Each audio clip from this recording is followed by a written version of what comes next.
lakše nego nama ovde. To vam sigurno svi koji dođu od onde kažu da je vama ovde mnogo lakše, jel tako? Jel jeste?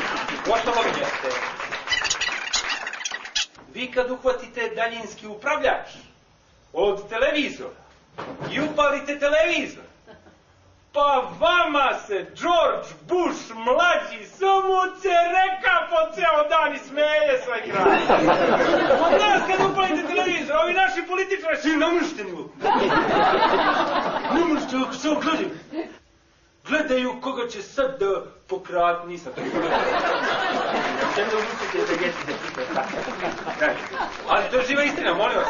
Zato su Amerikanci nasmejani, nasmejana nacija, zategnuta lica, ovako svi ovako, zato što George Bush, on se ovo, pa nije stvarno, ovi naši kao da imaju zatvor.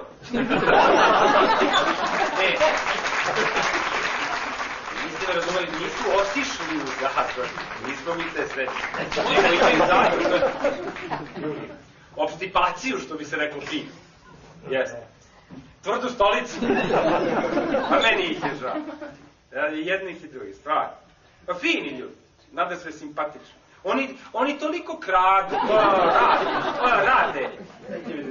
Izvinite, malo povukno na... Ja, tako mrci se vidi.